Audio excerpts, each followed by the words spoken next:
मुमकिन है कुछ हफ्तों पहले तक आपने उनका नाम भी नहीं सुना होगा। हो सकता है अब भी नहीं सुना हो। लेकिन ये भी हो सकता है कि लॉकडाउन के इस दौर में आपने उनकी वजह से अपने दोस्तों से बात ज़रूर की हो। वीडियो कॉन्फ्रेंसिंग कंपनी जूम के फाउंडर एरिक युआन जिंदगी में पहली बार फोर्ब्स मैगजीन की अरबपतियों वाली लिस्ट में शामिल हो गए हैं। फोर्ब्स मैगजीन ने एरिक युआन की हैसियत 7.8 अरब डॉलर आंकी है। माइनिंग इंजीनियर के बेटे एरिक युआन का जन्म चीन के शानडोंग प्रांत में हुआ था। चीन में इंजीनियरिंग की पढ़ाई, फिर जापान में 4 साल की नौकरी और फिर वहां से अगला पड़ाव अमेरिका। एरिक युआन की जिंदगी में अभी और भी मंजिलें आनी थीं, लेकिन एरिक के लिए ये सफर बहुत आसान नहीं रहा था। वे बिल गेट्स से प्रभावित थे, दुनिया के सबसे अमीर मुल्क में पहुंचना चाहते थे। 90 के दशक में कैलिफोर्निया में फल फूल रही टेक्नोलॉजी कंपनियों की लहर में वो शामिल होना चाहते थे, लेकिन ऐसा नहीं था कि वहां कोई अपने दरवाजे पर खड़ा उनका इंतजार कर रहा था, बाहें फैलाए खड़ा था। अमेरिका में रहने और काम करने की इजाजत मिलने से पहले 8 बार उनका वीजा एप्लीकेशन रद्द हो चुका था, लेकिन तमाम चुनौतियों के बावजूद साल 1997 में एरिक युआन 27 साल की उम्र में एक नई जिंदगी शुरू करने सिलिकॉन वैली पहुंच गए। उनकी अंग्रेजी थोड़ी तंग जरूर थी, लेकिन अपने हुनर को मांझने के लिए माकूल जगह की तलाश में उन्हें ज्यादा वक्त नहीं लगा। टेक्नोलॉजी फर्म वेबएक्स में बतौर प्रोग्रामर उनका सफर शुरू हुआ। दशक भर बाद वेबएक्स को एक दूसरी कंपनी सिस्को सिस्टम्स ने खरीद लिया। यहाँ एरिक युआन इंजीनियरिंग डिपार्टमेंट के चीफ हो गए।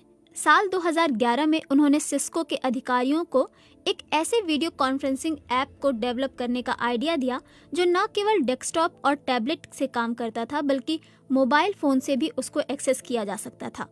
सिस्को में ये आइडिया खारिज कर दिया गया, पर एरिक रुके नहीं।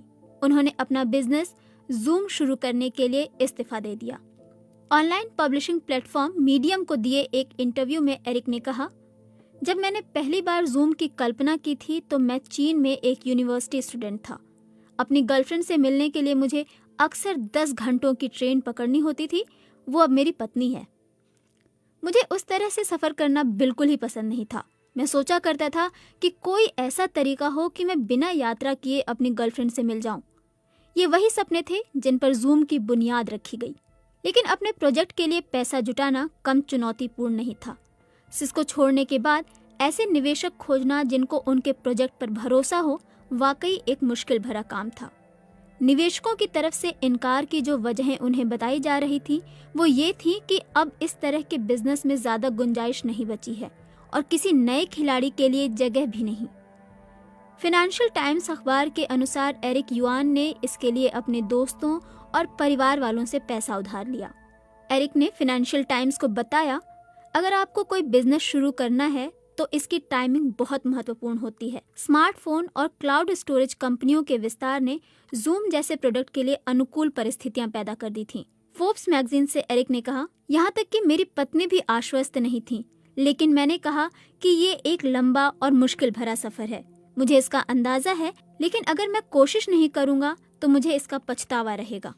इस तरह से महबूबा से मिलने के लिए की गई ट्रेन यात्रा ने एक ऐसे प्लेटफॉर्म को तैयार करने का रास्ता बनाया जो आज लंबी दूरी की बिजनेस मीटिंग्स को मोबाइल या कंप्यूटर स्क्रीन पर अंजाम दे रहा है। पिछले साल अप्रैल में नैस्डैक में सूचीबद्ध होने से पहले तक जूम का कारोबार बढ़ ही रहा था। नैस्डैक में जूम की लिस्टिंग भी कामयाब रही थी। क्लाउड सॉफ्टवेयर कैटेगरी में जूम सबसे बेहतर प्रदर्शन करने वाली कंपनियों में से एक थी। सितंबर में जब ये सेक्टर संघर्ष कर रहा था, तभी भी जूम के लिए हालात अच्छे ही रहे थे। दिसंबर तक सब कुछ नॉर्मल चल रहा था, तभी अचानक चीजें अप्रत्याशित रूप से बदल गईं। दुनिया के सामने कोरोना वायरस की महामारी आ गई।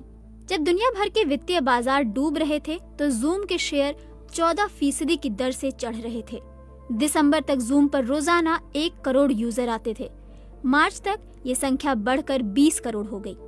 कंपनी के अपने आंकड़ों के मुताबिक अप्रैल में अभी तक ये संख्या बढ़कर 30 करोड़ हो चुकी है। बाजार का अनुमान है कि पिछले 3 महीनों में एरिक युआन की हैसियत 4 अरब डॉलर बढ़ गई है, क्योंकि लगभग पूरी दुनिया लॉकडाउन है और लोगों को एक दूसरे से बातचीत करने के लिए एक प्लेटफॉर्म चाहिए था। लॉकडाउन के बीच बिजनेस मीटिंग्स या किसी और उद्देश्य से बातचीत के लिए माइक्रोसॉफ्ट, स्काइप और गूगल हैंगआउट जैसे खिलाड़ी मार्केट में पहले से मौजूद थे। लेकिन इन सब के रहते हुए जूम ने जबरदस्त प्रदर्शन किया। एरिक युआन ने आखिर कैसे ये मुमकिन कर दिखाया? टेक्नोलॉजी सेक्टर के जानकार ये कहते हैं कि जूम की तरक्की के पीछे सबसे बड़ी वजह तो ये है कि इसे इस्तेमाल करना आसान है। इस पर यूजर रजिस्टर करने की जरूरत नहीं होती। एक कॉल कॉन्फ्रेंस में 40 मिनट तक 100 लोग एक साथ जुड़ सकते हैं और ये फ्री है। लेकिन ये एक दोधारी तलवार की तरह हो गया है। इसे इस्तेमाल करना जितना आसान है, इस खूबी ने इसे डेटा सुरक्षा और प्राइवेसी के लिहाज से खतरनाक बना दिया है। जूम की शुरुआती कल्पना एक बिजनेस मीटिंग टूल के तौर पर की गई थी, लेकिन अब सभी तबकों के लोग बड़े स्तर पर इसका इस्तेमाल कर रहे हैं। कंपनी पर हैकिंग अटैक बढ़ गए हैं और दुनिया के सामने ये बात आ गई है कि जूम का इस्तेमाल करना जोखिम भरा हो सकता है। ऐसी रिपोर्ट सामने आई हैं कि वीडियो कॉन्फ्रेंसिंग के दौरान हैकरों ने घुसपैठ कर ली और आपत्तिजनक पोर्नोग्राफी वाले कंटेंट पब्लिश कर दिए। आजकल इस चलन को जूम बॉम्बिंग नाम दिया जा रहा है। ये बात भी सामने आई है कि मीटिंग को रिकॉर्ड करना भी सुरक्षित नहीं है, क्योंकि दूसरे लोग बिना पूर्व अनुमति के इस तक पहुंच सकते हैं। न्यूयॉर्क के अटॉर्नी जनरल लेटिटिया जेम्स ने जूम से पूछा है कि क्या कंपनी ने अतिरिक्त सुरक्षा मापदंड लागू किए हैं। सांसद, मंत्री, कंपनियों के निदेशक और जूम के अन्य क्लाइंट्स अब भरोसे पर सवाल उठा रहे हैं। एरिक युआन का कहना है कि जूम की सर्विस कंपनियों की जरूरत के हिसाब से डिजाइन की गई थी और इतनी बड़ी तादाद में यूजर्स के आने के लिए कोई तैयारी नहीं की गई थी। प्राइवेसी और सिक्योरिटी के सवालों पर उन्होंने माना है कि वे उम्मीदों पर खरे नहीं उतरते। इस समस्या के हल के लिए कई कदमों को उठाए जाने की घोषणा करते हुए एरिक ने अपने बयान में कहा, मैं बेहद शर्मिंदा हूँ।